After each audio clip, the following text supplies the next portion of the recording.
Everyone. I'm Alex Lawless, branding coach and CEO over at Lady and Company Creative. I help women grow beautiful, passion-filled online businesses through intentional design and brand awareness techniques. And I am so excited to be chatting with you all today about building a personality-based and purpose-driven brand for your online practice. Let's get into it. All right. So the first question that we have to answer is the big one, right? What is branding anyway? And more often than not, the first response that many business owners have to branding is that, oh, it's your logo, right? It's all of the pretty design elements that are brought together to create some sort of a business presence. But branding is so much more than that. In fact, branding is actually every single way in which your business is seen, heard, and felt. So let's break down each of these into little bite-sized pieces that we can understand, okay? So first, every way that your business is seen, this is those visuals, right? We were talking earlier about your logo, probably other things like your color palette, your website, and just the general brand aesthetic. So every single way that your business is seen visually, but then also who your business is seen by, right? Those dreamy, ideal clients that we dream of, right? Then we also have every way that your business is heard. So this is like your marketing strategy and how you speak to your audience through all of your different communication mediums. So these are things like the ways in which you use email marketing, the ways that you speak to your audience via social media, maybe if you do some sort of a Facebook Live or another form of video just like this one. These are all of the different ways in which you are speaking to your audience, the ways that your audience is hearing you. Then we have all of the different ways that your business can be felt. This is where we talk about your brand voice and your overall messaging tactics. This is really how you get your audience to read the copy on your website or read that social media post, and you get them thinking, oh my gosh, it's like they're in my head. This is how you really reel them in and gain that know, like, and trust. And really, at the end of the day, if you're thinking about the ways in which your business is seen, heard, and felt, it all revolves around this. Your business is your brand, right? Your entire business is your entire brand. They're almost synonymous when you think of them that way. And really, at the end of the day, your brand is you. So when you are competing against a sea of other people in the same niche as you, there's really only one way to stand out, and that is you. You are what makes your business different. So that means that to make your business truly unique, you must infuse your personality into your brand first and foremost. Now, the thing that I hear again and again, and probably something that you're thinking right now, is how uncomfortable it must feel to put yourself out there and be the face of your brand, because you're probably scared that you may make a mistake or stumble over your words, or you're afraid that the world is going to see that one thing that you personally deem as a flaw or as unprofessional about your personality. And while we know that our flaws are definitely magnified in our own eyes, it's still hard to get over those little things of like our shy persona or that pimple on our chin or whatever it may be that we don't necessarily love about ourselves. So before we move on to the rest of the lesson, I want to tell you a little story. A flaw that I personally struggle with every single day in my business is writing copy while struggling with dyslexia. And guys, there are countless times where I have written a blog or a social media post and felt super empowered about the message that I was delivering, only to be left scrambling for the edit button after it's gone live because I used the wrong there, or I switched around I's and E's in a commonly spelled word. And the worst part about this is that when this happens, I often find myself giving myself negative self-talk. And I tell myself that people might think that I'm dumb or my message won't have the impact I was hoping that it would because my fingers type faster than my brain and I left out a crucial word. And guys, this happens a lot. But, and this is a totally funny story, I actually got my very first client on the day that I launched Lady and Company. I actually received an email via the contact form on my website that said, hey, I just want to let you know that you spelled blank wrong on your website. I don't remember what the word is at this point, but I do remember that like soul crushing feeling. When I read that first sentence, I was like, oh no, worst nightmare coming true. This person must think I'm dumb. And they felt like they needed to reach out to me to tell me this, right? But I continued reading the email, and the email went on to say, oh, and can I schedule a consultation with you? I need to refresh my brand. And then guys, I booked her on my first day in business in spite of that typo.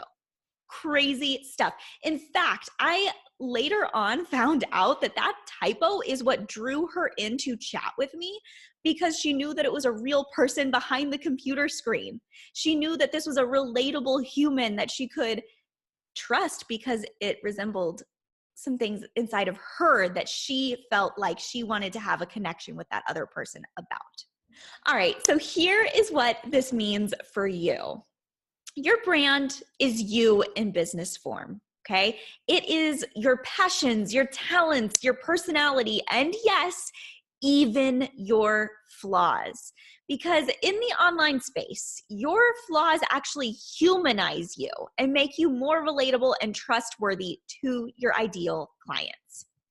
So you don't have to be perfect here.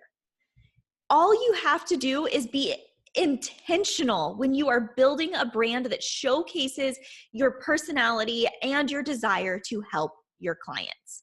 So that means that while you are speaking to people through your social media, through the copy on your website, through all of those like word ways, right, where you're delivering some sort of message, make sure that you're just being yourself. Make sure that, yes, you are definitely showing your expertise. And, maybe for you, in your particular niche, professionalism in the sense of making sure that there's no typos is a much bigger deal than it is for my personal niche. But the other areas of your business where you have the opportunity to showcase who you are as a human being, do it, okay? I give you full permission, and I think that your clients on the other side of the computer screen are going to be that much more apt to trust you quicker. So let's then go into brand design, because I know that that's what you guys are itching to hear about. So we really only have 2 brand design elements that we really need to focus on in order to build our entire visual brand. And those 2 things are your colors and your fonts. You are definitely going to want your colors and your fonts to be the same across the board, whether that is on your website, in your logo, on a graphic that you create. Once you have those 2 things nailed down, everything else falls into place, because from there you'll be able to create that logo, your graphics, your website, and every single other visual aspect of your brand just by knowing your colors and your fonts. And the really cool and fun thing is that the colors and the fonts is really where you get to let your personality shine. So let's first focus on colors. Okay, so we're gonna kind of go through the rainbow here and talk a little bit about how certain colors may evoke certain things in your personality. So red, for instance, is bold, boisterous, and full of energy. This color definitely exemplifies adventure and is most often used by passionate and ambitious individuals.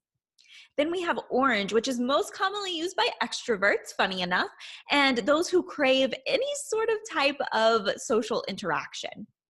Yellow showcases logic, but also happiness and a love for that knowledge. And it's also a color that is loved by those in creative fields.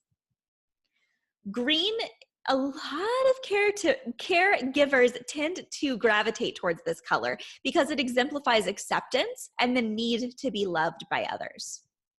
Blue is the most commonly used color in branding. It showcases harmony, peace, seeking truth, and it inspires feelings of trust. So it's no wonder that it's used a lot, right?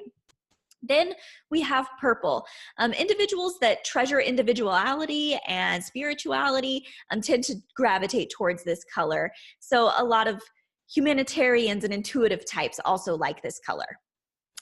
And this, as well as the fonts page that I'm about to go over, are downloadable for you guys to take away so that you can use these in your personal branding when you go forward and brand your businesses. But let's chat about the fonts now, okay? Fonts are really fun because there are so many different ways that you can evoke emotions, but also showcase your personality through fonts. So I'm gonna give you some examples here. So we have bold. If you have a bold personality, maybe you want to go with an actual bold font. Then we have respectable, something like this. This is called a serif font. Serif is those little tick marks at the end of the letters. Those usually tend to show a more respectable, more traditional type of personality. And we have creative, something that's maybe a little bit bubblier, fun, script fonts. Those are definitely going to show some sort of creativity in your brand's personality. Then we have affectionate, another script font that's maybe a little bit more elegant and a little bit more traditional. Maybe you want to go for a chic kind of personality with your brand. That can be definitely exemplified here. We have playful, another script font that's a little bit bouncier.